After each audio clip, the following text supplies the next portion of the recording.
you look at the Lions, and for whatever reason, we talk about this 49ers being snake bit. The Lions front seven on defense, I mean, we went through the list. It's like you got maybe one or two bodies left standing. What do you think the level of concern is for the Lions moving forward here, especially when you consider that the Vikings and the Packers just continue to win, and they don't really have that margin of error in the division to lose a couple games? Ty, that's an unbelievable list. Just put that up there one more time. I want to talk about that. Like, look at how many players they've lost. And I don't care. Good players, not just players. Yeah. I know. I don't care. I don't care who you are and how good you are. And they have been as good as any team in football.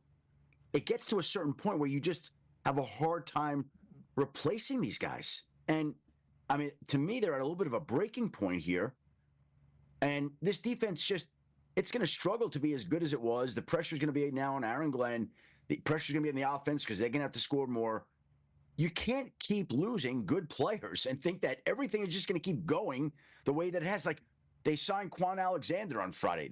I like that pickup. They signed Jamal Adams yesterday. They're signing guys off practice squads and off the streets to try to keep alive a potential championship season. That's what they're doing right now. And this always is a war of attrition in this league, always. And the good teams overcome injuries, but there's only so many of those you get to overcome before at some point it begins showing up on the field. And I just kind of feel like they're teetering on the edge there right now. Like, I don't know how many more guys they can lose and still play like this great Lions team that we've seen. Yeah, you say the good teams get through them, and I agree, because there's depth on the good teams where they're able to find a gem that maybe is able to fill in for somebody. There's a lot of misfortune and luck, too. Oh, yeah. If you get the wrong people hurt at the wrong time, like this Christian McCaffrey injury all year, I think, has been the San Francisco 49er moxie sucker. They don't have the same moxie as they had in years past. These injuries to this particular Lions team, Aiden Hutchinson, you think to yourself, damn, how are you going to go on? And they somehow did. Then Anzalone, who's like their second, he goes down. It's like, so then more injuries happen in the same year. It's like, damn, how can they survive? How can they survive? They're winners up there, though. They're winners up there in Detroit. And that's what made losing in the NFC Championship so heartbreaking last year, because we did stay relatively healthy the entire season. And it was like, are we really going to stay that healthy for 2 straight seasons with how MCDC and Aaron Glenn play football? I don't know. And clearly, we're not. And so I didn't even think about that, how there's the Lions hangover. Now, granted, teams are 2 and 11 after playing the Detroit Lions, because the Colts get a win over the Patriots. But we always talk about the other teams that play the Lions have to take. It's like, at some point, It's so strange, too, because they're all on defense. The offense has stayed healthy all season, so I don't know what's up with that either. That's because you guys are just running wide open seemingly all the time. Got all the code words out, though, huh? Yeah, what's that all about? What does that mean? What's going on? Means a lot. Ben Johnson. They're going to have to remember all these code words. They're going to have to use new code words, which they probably already have. But that was certainly, as somebody who has posted a photo inside of a building before, that in the background is about as bad as it can get. There's a lot of them. But be who you can afford to be. Jameer Gibbs is a dog. He's a good player. He is a great player. We'll get past this. Yep. We will change the words. We will be A-OK. If this is anybody else now, you are cut, and we're going to actually just erase the whole wall. All right, that's what we're going to do. But I think the Lions are going to be able to figure it out, but the injuries do scare the shit out of me. Yeah, Coach, obviously you had roles as the DC GM and as head coach, so I wanted to ask you about this because Brad Holmes, MC DC, and Aaron Glenn have a situation on the defensive side of the ball where they are just taking injury after injury after injury. Here is where they started the season, and the Red Lions are obviously guys that have gotten hurt and are out for the season.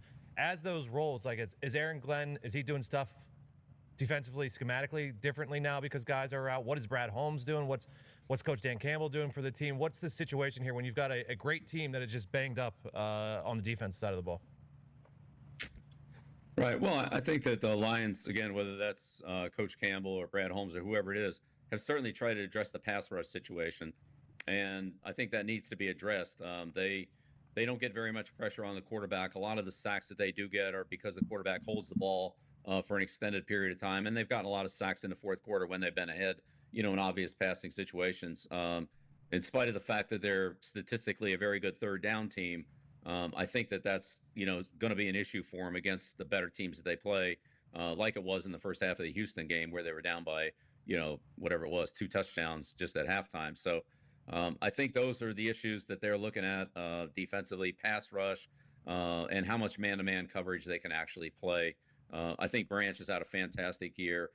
He's been responsible, it looks to me like, for the majority of their pass breakups, interceptions, He's even caused some interceptions by, taking away, or caused sacks by taking away a route and forcing the quarterback to hold the ball. I think he's had really a great year for him. I think the rest of the secondary and the rest of the pass rush can certainly be improved, and I think they're trying to do it. And so that's what they should do, is to try to either schematically or maybe with an acquisition of a player, try to, get more of an edge rush to work with McNeil inside, or use some linebacker pressures to, to try to beef up the pass rush. They really haven't rushed the passer very effectively. I think when the numbers are a little misleading because of the amount of time that the quarterbacks have held the ball. And I would say the quarterbacks have missed a lot of open receivers that, had they seen them or hit them, it would have been, interesting to see how some of those had gone. Feels like you think it's going to be tough to finish this thing out for the Detroit Lions. Well, I think I won't say it's going to be tough. I think they need to do better than they've been doing.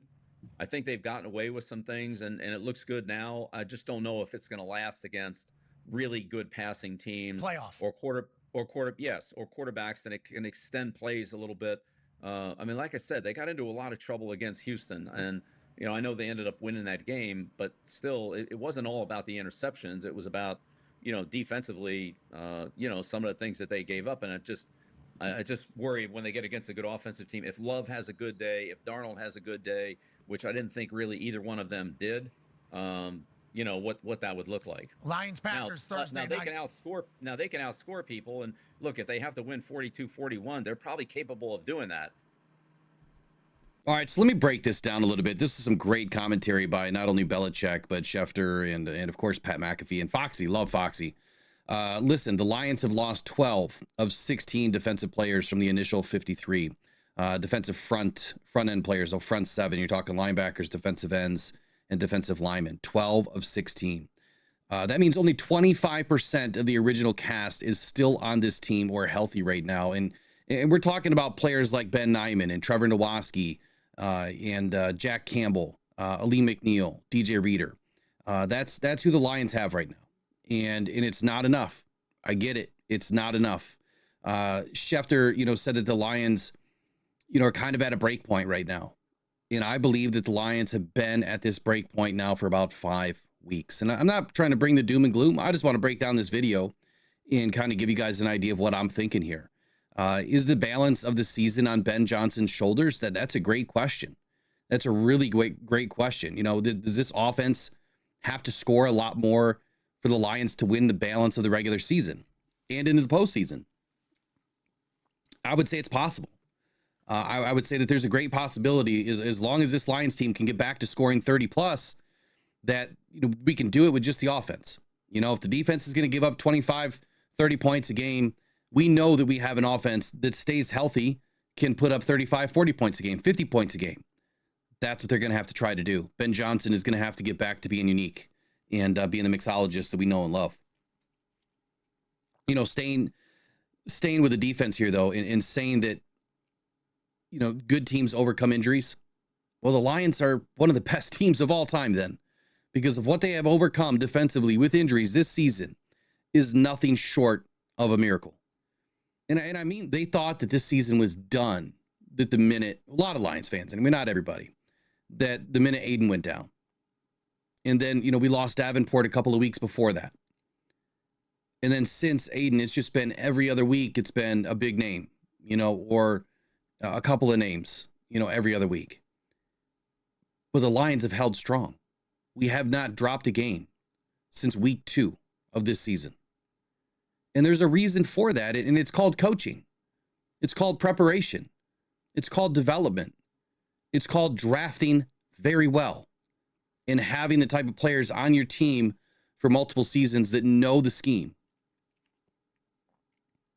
Sometimes it's not about having, the shiniest, newest vehicle off the lot.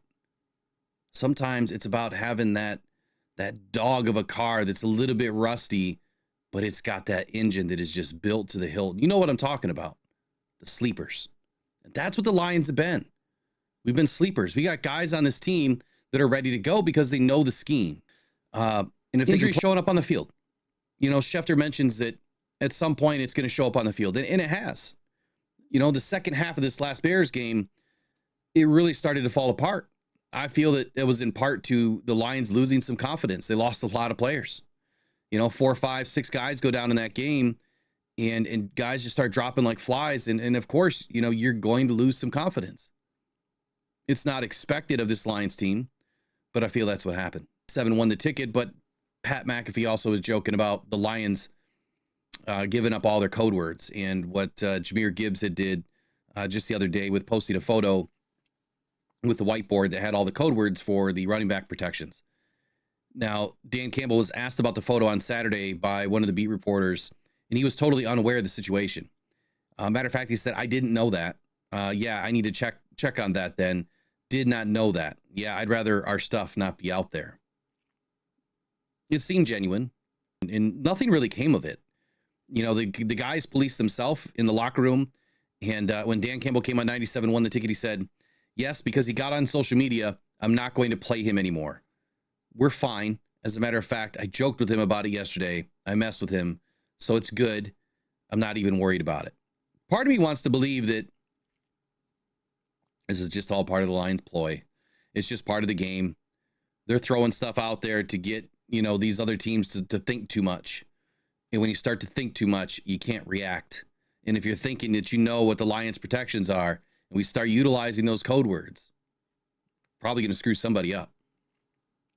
Now, this next topic, this one, not a lot of you are going to like.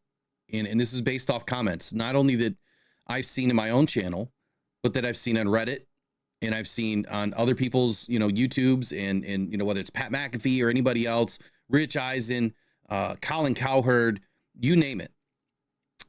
When we're labeled with these dirty hits, you see it all the time on Twitter, on Facebook, wherever, that people are calling the Lions dirty players, dirty hit on Caleb Williams last weekend by Jack Campbell. And so it got me to start thinking a little bit. And this was kind of thrown out there in a way by some people on social media. And the question is, are the Lions' injury issues on defense a direct result of Dan Campbell's coaching style? And I was like, whoa, wait a second. What do you mean by that? And then the word Bountygate got thrown in. And then I started thinking a little bit more. Are the Lions really pushing the boundaries here? Are these boundaries getting players hurt? Like I said, I've seen these comments everywhere accusing Dan Campbell of running the second coming of Sean Payton's Bountygate. This style of defense, and because of the style of defense that it is, playing wide open, to Pat McAfee's point, that the potential for injury is that much greater. Now, I'm not saying Bountygate in the sense that there is a reward given to players for going and intentionally hurting somebody, but it's more or less the style of defense that is aggressive, right? That they're just doing things that maybe not every defense does. And I would go back to the Seattle game of last season. We're watching how the Seattle Seahawks were just a different team. Like, there was the Lions, then there was the Seahawks. Like, they just appeared dirty. The way that they played appeared dirty. And it's because of how aggressive they were and how they didn't care. I mean, they were constantly going after it after the whistle. They didn't stop. They didn't stop until they knew you were down. The play was over for sure. Like, they never gave up. They gave everything that they had, every snap. And to me, I think that that's just the way to play the game. Like, if you're half-assing it, you're going to get hurt. And if you're half-assing it, you're not going to win games. And I felt if you go back and watch the game and you watch the Seattle Seahawks, you'll know what I'm talking about. You'll see it. They just went all out all the time, nonstop. And it appeared to be dirty. Now, some of the stuff they were doing to the fans, yeah, it was not needed. They're egging us on and taunting us and that, but and they were taunting the Lions too. It appears dirty, but it's just a style, that they play with, and the way that they play with their hair on fire, that not every team can rise to that level. Not every team can match that intensity. And there was clearly two different teams on the field that day, and the Lions couldn't match that intensity. Gonna have to do something different. Now, on to Belichick. He said that, the Lions are not getting much of a pass rush. And I kind of did a double take when I heard this. Like, what is he talking about? You're totally wrong. The Lions have had plenty of pressure this season. He then admitted that the Lions are getting sacks in the fourth quarter when needed, and that the Lions have been very good on third down and actually some of the best.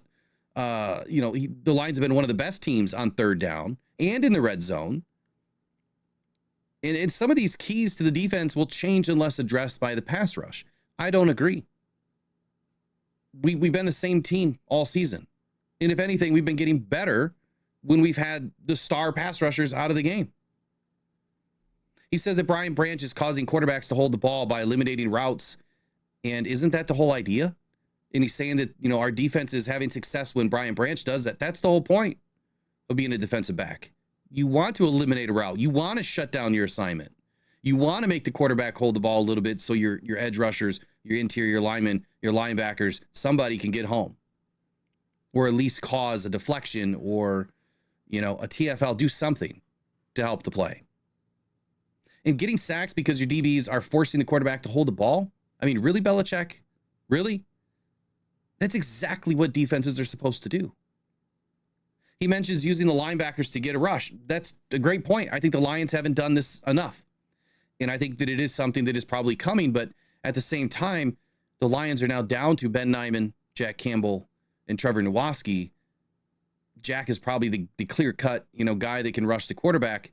And until Quan Alexander, or David Long are ready to fire, you just don't know how soon that they're going to really be ready. Maybe David Long will be ready first, but you don't know how long they're going to be ready to take on a bigger role in this defense. He also blames the opposing quarterbacks, for missing wide open receivers, but fails to realize that this is because of the pressure that is on the quarterback and the constant hits that the quarterbacks are taking. Constant pressure I've seen the last few games. As a matter of fact, against the Bears, the Lions put up 26 pressures, 4 quarterback hits, and 6 sacks per PFF. Now, I counted at least 8 times Caleb Williams was on his back. At least 8 times. So I know that number has to be wrong. So tell me again, Bill, how are the Lions not getting pressure again? Because if you go back from week to week to week, you'll see where the Lions are at least mid-tier, 16th or better in the league with getting pressure. You don't just need sacks to win a game. Sacks are not the end-all be-all, and we've seen that for weeks now, where you don't need a sack to win. They helped us against the Bears. They came at the right time. But again, how did we get those sacks without good edge rushers or good pressure? Did Belichick even know when he kept saying that, that the Lions needed to address this by an acquisition? That kind of threw me for a loop. And I get it. Look, I agree that the game has been different without Pascal. It's different without Levi. And now Wingo. And now Anzalone's out, right? I mean, he's been out. And Davis, when he's out, the game is totally different. I do agree. But I do not agree that we need sacks to win the game. And the question that I was just going to ask is, did he even know that the Lions brought in 4 players? Where does he think that this acquisition is going to come from? Trade deadline is over.